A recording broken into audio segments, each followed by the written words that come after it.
to the Moonlight Real Estate Side Hustle and Syndication Show. I am your host, Eric Lindsay. Here at Moonlight, we choose to focus on achieving financial security through real estate. And today we are here with Damon Boudreaux.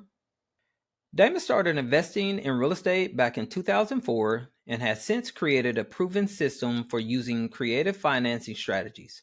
His real estate business now provides the financial freedom he once dreamed of, and Damon is passionate about sharing his methods with others. Without further ado, welcome to the show, Damon. Hey, Eric, glad to be here. I'm glad to be on your show, and I want to share with your audience today how they can actually go out there and invest in real estate creatively. All right, so that's a really hot topic, creative financing. There's a lot of buzz within the real estate investing arena around creative financing, and so I'm really excited about learning more and diving into the subject. But before we get into those details, if you could share just a little bit more about yourself and also how you got started in real estate, that'd be excellent. Yeah, sure. I got started in real estate actually around 20 years ago now. Yeah, just over 20 years ago. I was working at a 9-to-5 job at the time. I wanted to get out of that, and I started looking for ways to make money in real estate. And fast forward to this day here, I've been in real estate investing this full time this whole time, for this 20 years now, and it really did change my life. And now I have my wife. Now we work together in the business. And it's been an enjoyable time. I love it. I help people out there in real estate, and it's great. Yeah, wanting to get out of W-2, I'm sure there's quite a few people that have that same sentiment, and they really want to exit their full-time job as well. And so what was the way that you chose to go about doing that? Did you always have creative financing in mind, or was there anything that led you towards creative financing? Well, at the time I was working at my job, I started looking for ways, to make money. I tried all sorts of ways, multi-level marketing, everything you can imagine. And I had always heard that people had made a lot of money in real estate. So that's why I shifted to real estate. But at the time, I didn't have a ton of savings, but I wanted to get into real estate. I thought that the only way you could do it was to buy traditionally. But I was determined. I wanted to get into real estate. I kept looking, and that's when I actually came across the creative side of real estate. And at first I started to dabble a little bit into the wholesaling of it to learn a little bit about that. But my first deal came from creative financing. I did that deal there. That proved it. I made the deal. I made money. And that right there changed my life when I did that. And the beautiful part about that first deal that I did, I didn't have any money out of my pocket to do it. That was I was sold. Yeah, so let's unpack that. So what kind of deal was it? How did you go about structuring it? Give us some details on it. Sure, yeah. It was actually a lease option deal that I had negotiated with the owner of the property. And what a lease option is basically where you lease the property with the right to buy that property at some point in the future. And they needed to sell that property. They were in a position where they might lose the property if nothing was done, very quickly. So I leased the property from them with the right to buy. That gave me control of the property. And what I did then was I turned around and I found someone who was looking to buy a property, and they had money to put down. They just could not qualify for a loan today. And what they did was they put money down on that property, and I gave them, 2 years time to buy that property. So they put down a chunk of money while they were working toward buying that property. I was able to get cash flow from that property.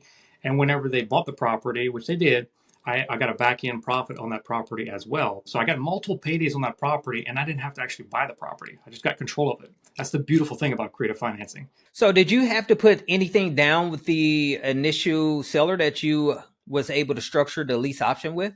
Zero. There was nothing down in the deal. They just needed someone to come in there and basically take over the property and make payments on that property. So we structured it up. I actually had gotten a little bit of, I structured enough time where my payment wasn't due for a little bit of time. So I was able to go out there and find that buyer in time. So there was no money out of my pocket. I take that back. It did cost me about $13 because I had to put a sign for the property to sell it and everything like that. But that is as, low money, no money down as you can get right there. Yeah, that's definitely low money down, $13 out of pocket on your initial investment. That's absolutely great. Did the seller have a existing mortgage on this property, or was it free and clear? They had a mortgage on the property, and basically what I set up, the payment that I was going to make to them was going to basically cover, their entire payment that they needed made. every single month. And they were to the point where, we just need to get this property moved. They were making, it was a financial situation they were going through, but they needed that thing eliminated, that payment. So I got in there, I took care of that for them. And by doing that, they got their problem solved. They didn't lose that property. They didn't get, hit with a foreclosure or anything like that. And the buyer came in and they worked toward buying a property because they wanted to buy, but they just could not qualify. Their credit was a little bit off. They needed a little bit of time. And, I gave them that time they needed. So everyone won. The seller got that property moved. The buyer got into a home for their family. And, I made money in the deal for putting it all together. So it was a win-win-win. Yeah, great job on that. Thank you. This sounds similar to a subject to. My understanding of subject to is very minimal, to be honest with you. I've always either wholesaled properties or either syndicated, or I have done a creative financing seller carry to where a person sold me a mobile home park. They carried the note. Mm-hmm. They did a contract for deed on that. I had to put $30,000 down to be able to purchase the property. And so my knowledge about subject to is just not very high level at this point. Give us some details on that. Was this a subject to, or what would you, I know you said this is a lease option, Mm-hmm. but what's the similarities between subject to and lease options?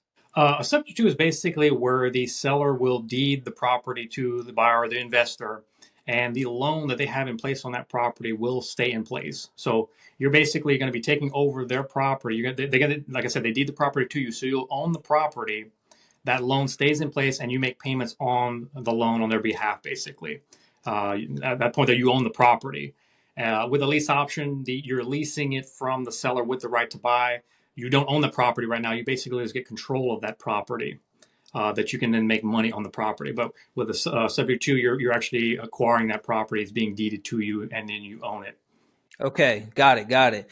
So, Damon, if we could, let's go back briefly. So, when you first got started within real estate, you mentioned that you had W-2 income. Let's kind of talk about some of those early days. How were you able to get your business off the ground? I'm always interested in learning how people started their business because that's usually the most difficult time when an investor is looking to try to get their business off the ground. They usually have some turbulence initially. So let's kind of speak about those times and what did it look like for you? I know that you had W-2 initially. Let's hold a conversation about those times. Yeah, sure.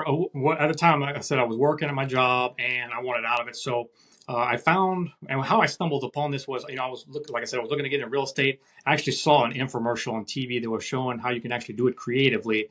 And I bit the bullet and I actually invested in my education, and I got that information and I started learning it. While working at the job, I would listen to the material, read the material any chance I could.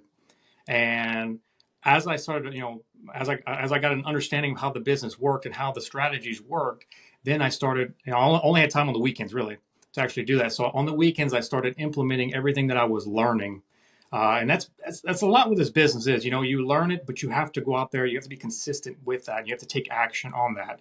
Go out there, take that consistent action. Like I said, I only had it on the weekends. That's all I had. And how I did it was, I would do marketing and people would contact me. But at the time, that was before, smartphones and everything like that. So I had an actual physical answering machine that they would call in, while I was at work.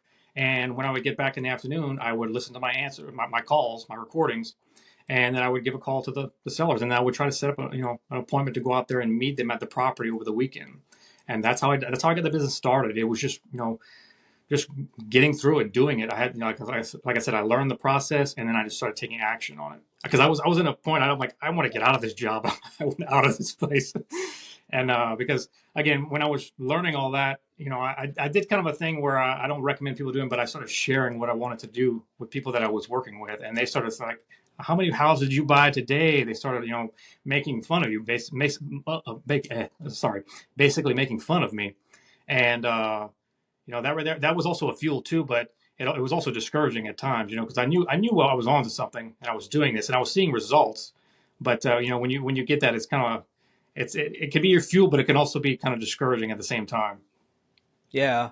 So that's pretty regular or pretty typical to share information because you're so excited about what it is that you're doing. You see the opportunities that could be presenting themselves and to have people balk at what it is that you're attempting to do. And so good for you. You persevered, you kept moving forward and achieved a high level of success in which you are at even as of today. But as you continued on, you mentioned that you were doing deals, you were working on the weekends, and initially there was a big event of a layoff. Just kind of take it from there, share with the Moonlight audience exactly what took place with this layoff and then how you were eventually able to hit some or achieve a level of success from there. Yeah. What it was is I had just, when I was working my job there, I had just done my first deal. I completed it. I made a good chunk of money on it. And then I actually was just starting to do my second deal. I got it under contract. I was processing that. And the place that I was working at, they laid everyone off. And that right there was like it was like a fork in the road. It's like, do I want to go out there and, go work again, but I'm seeing success with this right here. Do I want to go all in on this?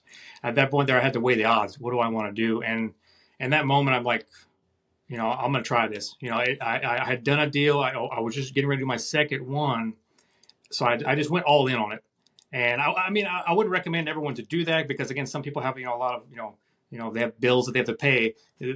Going the other route, maybe having, getting another job. But at the time, I wanted it, and I went after it, and I went all in on it, and that's where just doing that, and that's how I've been at full time every time since. But it's just, yeah, I think a person has to be like driven and hungry if they want it. That's how I was at the time because again, I wanted out of that, and I was tired of working with people that were putting me down basically, and making fun of me, and I didn't want to be, I wanted to get out because I didn't want to go, I didn't want to work for someone. I've always been like an entrepreneurial type person, and I hated going actually to ask someone, hey, can I have some time off? Like begging them basically if I can have some time off. I wanted to have control over my life, and that was weighing a lot on me. Do I want to go back and potentially maybe work a couple more years like this, or do I want to push all this and go for it and see if I can get it? And that's what I did. Excellent job. So you did your first deal.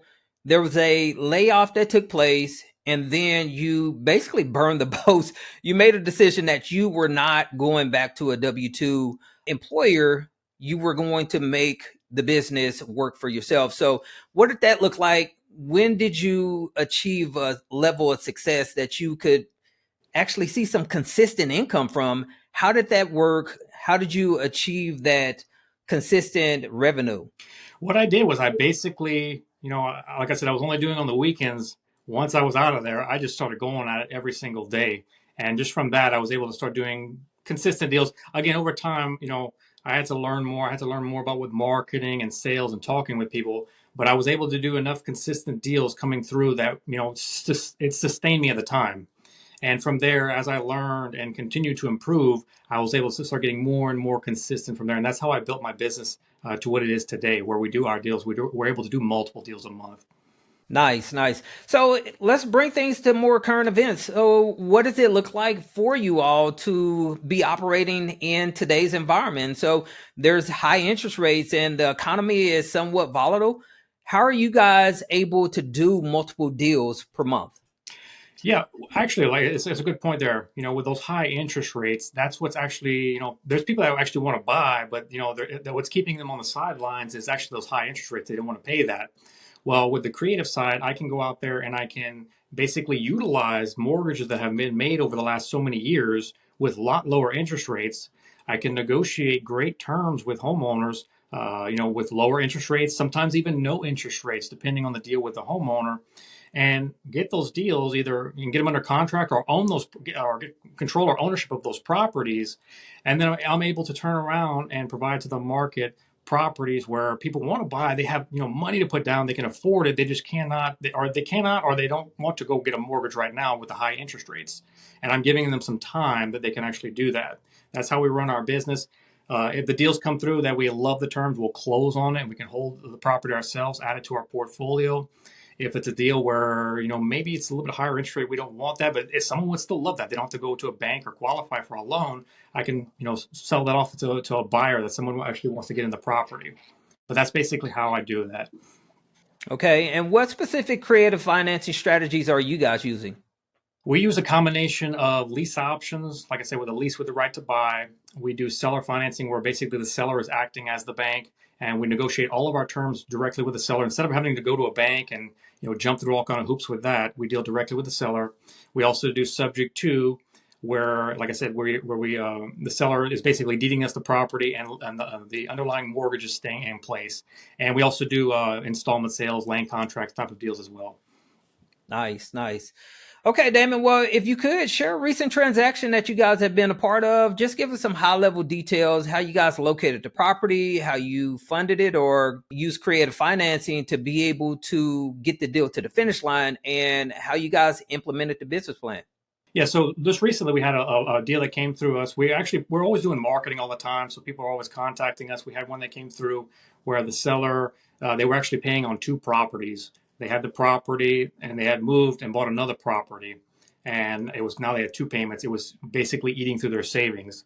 And what we did was we negotiated. They didn't want any money. They had actually some equity in the deal. They just wanted to actually be done with it. They didn't want to have, they just wanted that thing off their backs. And basically what we did, but they didn't want to go, they didn't want to transfer the property until it was paid off. And they also didn't want to wait, too long for that property to actually be cashed out. So what we did, we offered a lease with the right to buy, and we leased the property from them.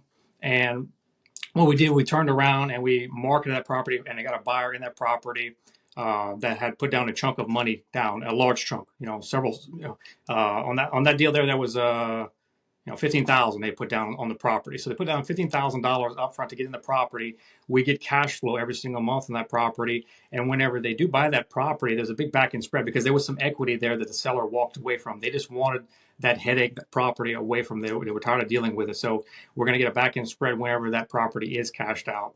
And the beautiful thing about, whenever you get someone in the property, they're working toward buying it. I love it because it's almost like an autopilot rental, because they're also, as they're in that property working toward buying it, they're responsible for all the maintenance and upkeep on that property. So, you don't have to worry about managing the property basically, because they're in charge of taking care of that property. That's actually what we do with a lot of our deals. No matter if it's a seller financing or a subject type of deal, when we get control of that property or ownership of that property, we'll turn around and we put a tenant buyer, a lease option buyer in that property. Because again, it's autopilot rental. I don't have to worry about getting a management company to monitor that property. That person put down money on that property. They take care of the property. Again, they put down a chunk of money, so they got skin in the game, and they treat that property very good because they want to buy that property. And like I said, it puts money up front to move in. You get cash flow every single month, and whenever they do buy the property, you get a nice payday as well. You can roll that over to another property. Or if they do leave, you can do it all over again. So I've had properties where the person, for whatever reason, they had to leave for work or whatever, they couldn't buy it, and just do it again. You get multiple chunks of money on these properties. And as far as lead generation, you mentioned that you get referrals all the time. So is that basically because you're advertising, or is that because you are putting out content through social media? How are you guys going about lead generation? We do a lot of direct marketing to actually sellers of properties. And just from that, and also referrals, because as we're doing deals, we're helping these buyers and their sellers. We're always saying, hey, do you know of anyone looking to buy or sell? We have people refer to deals and buyers to us from that. So again, it's constant marketing. That's a big part of this business. You got to be marketing, and you got to be talking to people. Once you know the ins and outs of how the business works, it's consistent marketing and talking with people, and that's how you do consistent deals. Okay, great. So are you guys using direct mail, or is this cold calls? I prefer direct mail, just because it's a lot better. Whenever a person's contacting me, I don't have to be calling thousands and thousands of people. I got scores. I got scores from cold calling in the past. So yeah, I prefer people coming to me. That's why I like to put up marketing, and they come to me from there. Okay, and how about making a down payment? Did you guys make a down payment on this, or did you have to come out of pocket any with this seller? I know they were motivated to sell. They walked away from equity within the property. What was some of the upfront details? Did you guys have to come out any out of pocket on this one? Yeah, on that deal there, no, we didn't have any money out of pocket on that. We were just solving the problem. And again, that's another part of this business. When you know the techniques, you can solve these problems. That right there, people don't even ask for money sometimes. They just want that problem taken off their shoulders, really. But you got to, that's where, like I said, it's marketing, but also sales, knowing how to talk to them, how to talk to those sellers, to figure out what's going on. What is that underlying problem? And saying, hey, this is the problem that's going on. This is how I can help you. Doing that, they see that, they understand that, and many times they want to ask for money down because again, they're getting away from that stress. They want to get rid of that property. And again, if no one is there, if an investor is there, if that investor is not there, they potentially might lose that property. Maybe if they start falling behind on payments, it goes to foreclosure. So the investors there, it's helping them out, and they're also getting the property taken care of. Yeah. It sounds like you guys are catching people at the right time. I know when I was wholesaling, a lot of times the deals that I was able to close on, it was 100% due to me just being consistent with my marketing, making the cold calls and touching people on a consistent basis. And you catch people at the right time sometimes. And so it sounds like you ran into a really motivated seller on that. What was the initial structure that you made with the seller, and what was the structure that you made with the buyer as far as terms, length of contract, or length of the lease option period? For the seller, yeah, we negotiated a lease option with them where we're going to give them their price, and they were actually going to walk. They had about, it was, I think it was around 26,000 in equity they walked away from. Again, because they've been making those 2 house payments, it was eating through their savings, so they were going to walk away from it. They just wanted that taken care of. We got that under contract, and whenever I'm doing a deal, I'm always going to get under contract for longer than when I have the buyer. On this one here, we actually got it under contract for, I think, 4 years on that one there. So we got control of that property for 4 years. And what we did, we turn around, we market that property. We always raise the price, and because we're figuring in for appreciation.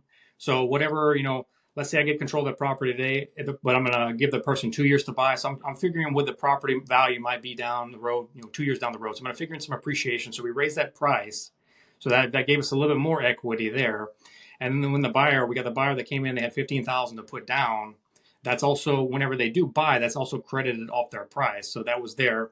And also that cash flow that came in, the cash flow was $375 a month. We're going to get on that property every single month, and we gave them 24 months to buy, so 2 years to perform on that. They can probably get it done a little bit quicker than that, but we want to make sure, as we're doing this business with buyers, we always want to set them up for success. I want them to actually go buy that property, so I want to give them enough time. And so we'll get those 375 potentially for 24 months. If they cash it out early, it'll be a little bit less than that, but whenever they do cash it out, we'll also get that paid at that back end, and that's going to be, because we raise the price, we're going to get around $25,000 in the back end whenever they do buy the property. Okay.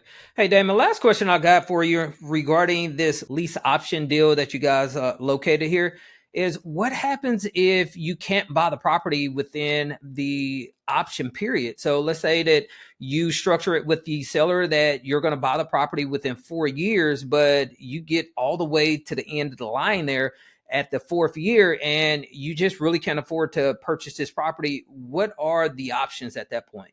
At that point there, which, that could potentially happen. That's why we always make sure we're working with buyers that can actually perform and have a good chance of closing on that property. But if that were to happen, all you have to do is go back to the seller and say, hey, can I get a little more time on this? Can I get 1 more year on this? Worst case, you just give the property back to them. That's how it is there. Because I didn't have to go buy the property. I just basically got control of that property. And I utilized that property to make money on it. Now, I'm helping the seller out, which, you're making that, you're paying down that seller's mortgage for them, really, while you're doing this. And, they see the benefits of that. But again, it always comes down to putting a buyer in there that you see has a good chance to perform and close on that property. I could definitely see how it's really beneficial for the seller to work with you guys, because first off, you're taking over their payments. And so you're doing them a favor, especially if they're losing money every month and they just can't keep up with the payments. you're saving them from a potential foreclosure on their record, and that's really beneficial. So, hey, amazing job on that transaction. Thank We're you. going to turn the page and go a little bit further into the show. We've got a portion that we like to call our Moonlight Coaching Round, and typically what we do is ask our guests a few questions. If you could hold your response between 1 to 2 minutes per question, that would be great. Okay. The first question I have for you is, what do you think every new real estate investor should know before investing in real estate? That's a good question. I think all new investors have to realize that real estate investing is it's not a get rich quick scheme. You got to put the work into it. If you go into real estate investing and you understand that, you're going to be leaps and bounds above everyone else, because again, you got to put the work in, but as you do this, you can start to actually build out wealth over time. This business is building wealth slowly over time. If a person puts in, a couple of years of consistent work, they can slowly build out, a nice amount of portfolio properties. You get a lot of control of properties. But if a person goes into it and says, "Hey, I want to make $1 million next month or next week," they're going to be, let down. But this business, it will make you wealthy over time if you put the work in and do that. Yeah, if you're taking your time and going after real estate investing at a long-term perspective, you can achieve some massive success that way. So great answer on that one.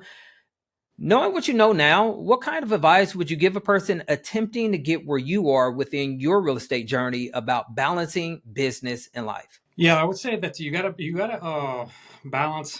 Even if you're working, you gotta balance that family time too. You can't just be like everything all on real estate and sorry everyone else. You got to actually have time for both, but also too to build a business, you have to spend some time actually doing it. So like I said, don't take away time from your family, but look for time that you can pull out through the day. 1-2 hours that you can actually dedicate to building your business. Do that consistently every single day. Every day you do that, you're moving forward in a direction closer and closer to your goal. But again, like I said, still have time for your family, still have those enjoyable moments, but also you got to dedicate that time. If someone is spending, hours on social media or, watching movies for, a couple hours during the evening time, can you take 1 hour out of that and put that to your business, building something for yourself instead of going to work and building something for someone else? That's how you can actually build wealth and grow wealth from that by taking that, by understanding that and taking the time to build something for yourself. If a person had minimal amounts of time, no money or experience, but they wanted to start a business like yours, what steps would you recommend for them to take to start and scale a successful real estate business? Good question. First off, if you're just starting, you don't know too much about real estate, I would say that you need to get the knowledge. You need to learn what you're doing. That could either be, you can put the time in to actually learn it. Go out there, watch videos online, or you can do like I did. You can invest in a little program where it'll teach you the groundwork of it. Or if a person wants, if you can find yourself a mentor, someone that can guide you through that process, but you need to have a solid understanding of what you're doing for your business. And then from there, everything that you're learning, even if you're doing it, you're out there doing it yourself, or you're working with someone else teaching you that, whatever it is, you got to take action and do that. Even on a low budget, you got to go out there and do what you can, take action on that. Piece by piece, you will change your life. Yeah. And the coach is really going to speed your process up significantly because they're going to help you. They're going to navigate you along the way because they've seen so much more than you've actually seen, and they can help you avoid potential pitfalls along the way. So I think that's a great recommendation. Final question that I have for you, Damon, is what is the greatest coaching advice you could give to a new person about knowing their numbers? So when I say knowing their numbers, I'm referring to KPIs or taxes or income or expenses, just details surrounding a newer investor knowing their numbers. Yeah, I would say that you need to keep track of everything. You want to keep your expenses low and your profits high in this business. You want to, on your marketing, keep track of everything when you're doing your marketing. If let's say you get some marketing out, what was the response rate on that? You got to keep track of that so you know what's happening in your business. And as you're doing the deals, you're going to get deals. Like I said, as you're doing the deals, you're making money. I would recommend someone not actually go blow all that money, but actually take that and reinvest that to more marketing in their business. Save some because you're going to get deals where you might need a little bit of money, but take some of that money and reinvest that into marketing. That speeds up the process to do more deals. But again, you need to don't go out there and spend a whole bunch of money. Keep those expenses low at first, and try to get those profits high as you can. That right there will develop that savings that you can exit out of your job, or that you can use that for more marketing to ramp it up, or to build a business even further from that. Early on within my career, I made that same mistake, Me too. spending way too much, building out way too fast, and trying to grow a team far too quickly. And it came back to be very painful. And that's the reason I put that question in there, Yeah. so that others can learn along the way. So, hey, Damon, great answers to each one of those questions. Before I let you go, if you could share a great business book or either a great personal development book with the Moonlight audience. Oh, that's a good question. I've read a lot of good books over the years. I would say, for me, mine would be How to Get Rich by Felix Dennis. It's a book written about, it gives you a lot of good business tips by someone who actually built a business and became very, very, very successful. It's a lot of good ideas and good tips for actually, building out that business. Okay, I'll have to take a look at that. I actually haven't read that yet, or I haven't actually heard of that a whole lot on the show, and I've heard a lot of book recommendations. So great recommendation. Damon, we want to thank you for coming on to the show. You've been a wealth of knowledge. You shared how you got started. What did it look like for you to get started in the beginning? You burned the boat, so to speak, instead of going back, searching out another employer to pursue financial stability through being a W-2 employee. You were able to safely and successfully navigate entrepreneurial life, and you achieved a high level of success. So good for you. If someone wanted to reach out to you, Damon, how would they be able to connect with you? Yeah, you can reach out to me at my website at creativewholesaling.com. That's creativewholesaling.com. You can schedule a call with me. If you're looking for one-on-one help with your business, or how to grow or start your business, you can reach out to me from there, and we'll get on Zoom and I can talk with you. Okay, great, great. Hey, Damon, well, once again, thanks for coming on to the show. You've been a wealth of knowledge, and we appreciate it. We'd love to have you back anytime. Pleasure to be here, and thank you. And I'm glad to share this with your audience.